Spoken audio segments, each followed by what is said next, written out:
The flames haven't even died down off Cape Esperance. And already, American crews are resetting their guns. Reload, recalculate, reacquire. But here's the unnerving part. They're not looking at the enemy, they're looking at a screen. Inside the dim, cramped radar room of the USS Helena, the air is thick with sweat and electricity. The operator barely blinks, eyes locked onto the glowing green scope. A thin line rotates steadily, sweeping, sweeping. Then, another return. New contact. Bearing 085. Range holding. His voice is calm. Almost too calm for the chaos unfolding outside. Because to him, this isn't chaos, it's clarity. Out there, Japanese ships maneuver desperately in the dark, trying to regroup, trying to understand the invisible force tearing them apart. Orders are shouted, signal lights flash, but coordination is breaking down fast. They are fighting blind. And the Americans? They're fighting with something close to sight. Radar, short for radio detection and ranging, had been quietly evolving before the war. A strange, almost experimental technology that bounced radio waves off distant objects and returned echoes. At first, it was crude, unreliable. But by 1942, it had become something else entirely. A weapon. On American ships, radar operators could detect enemy vessels miles away long before human eyes could ever spot them. They could track movement, calculate distance, even guide gunfire with startling precision. In daylight, it was an advantage. November 14, 1942, 1:44 The waters off Guadalcanal burn again. Wreckage drifts across the Black Sea. Oil slicks shimmer faintly. The smell of cordite and smoke hangs heavy in the air. Somewhere in the distance, a ship groans, metal tearing under stress, flames climbing higher with every passing second. But this time, the Japanese are ready. Or at least they think they are. On the bridge of the battleship Kirishima, officers stand tense, alert. Orders are sharp. Lookouts strain into the darkness, determined not to be caught off guard again. They've learned from Cape Esperance, or so they believe, because something about those earlier encounters still doesn't sit right.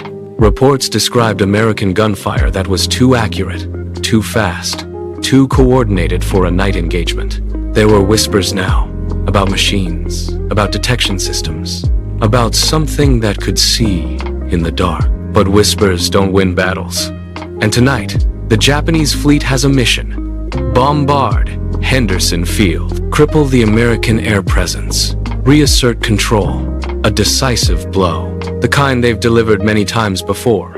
Then, on the USS Washington, deep inside the ship, a radar operator freezes. Contact.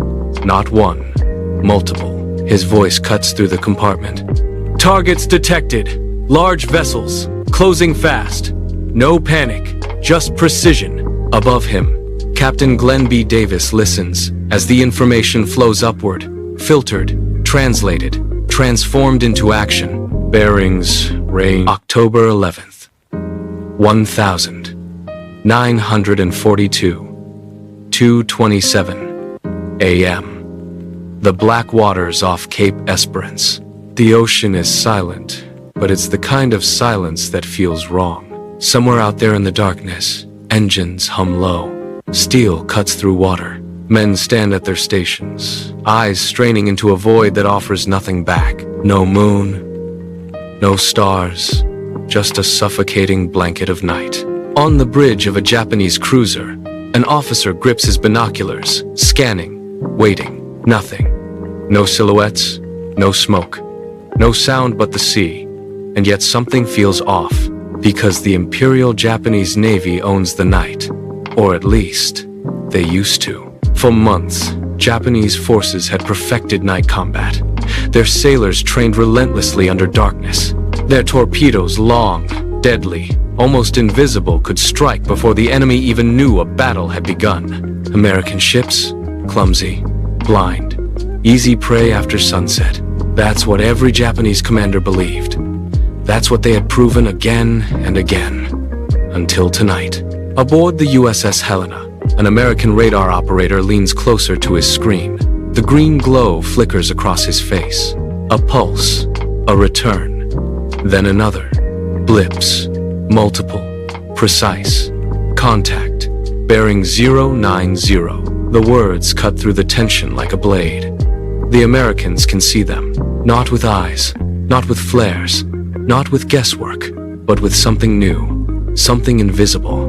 Radar. On the Japanese flagship. No alarm is raised. No urgency spreads. Why would it? There's nothing. The reports arrive in Tokyo like fragments of a nightmare. Ink on paper, numbers, coordinates, casualties. But between the lines, something far more dangerous is taking shape.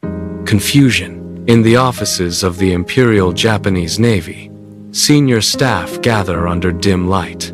Maps of the Pacific stretch across the walls. Arrows, pins, carefully drawn plans. Plans that suddenly feel outdated. An officer reads aloud from the after-action report of Naval Battle of Guadalcanal. Enemy engaged at night. Without visual confirmation, fire was immediate and accurate. He pauses. The room is silent.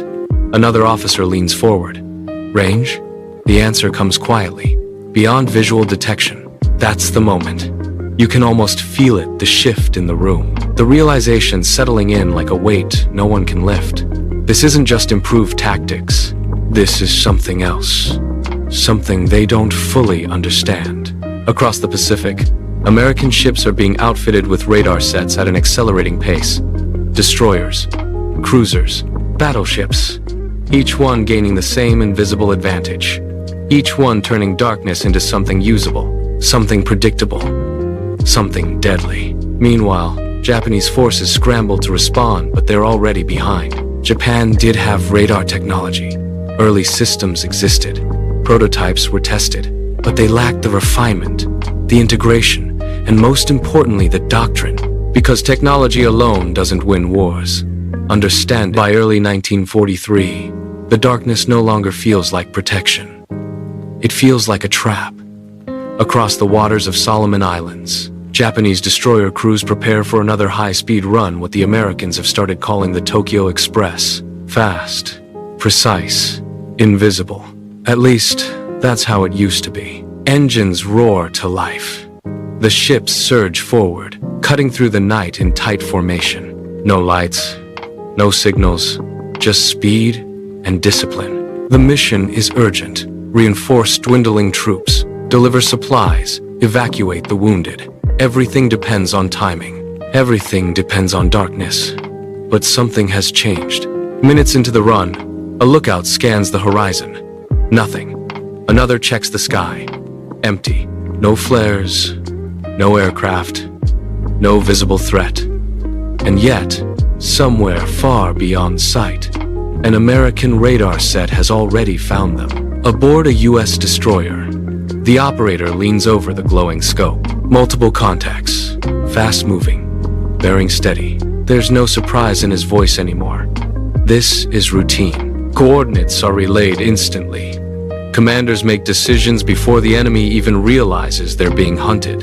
The intercept is already underway. Out on the open sea, the Japanese formation presses forward, unaware that their path has been predicted, their speed calculated, their arrival anticipated. You can almost feel the tension tightening like a wire. Two forces moving toward each other. One, confident in tradition. The other armed with something entirely new. Later 1943. Aboard a dimly lit flagship somewhere in the Pacific, a senior Japanese commander studies a map that no longer makes sense. Routes are marked, timings calculated, engagement zones carefully chosen. All the principles are correct. All the planning is sound. And yet, the outcomes keep repeating. Failure. He sets the pencil down slowly. Around him, officers wait silent, tense. They've seen the reports.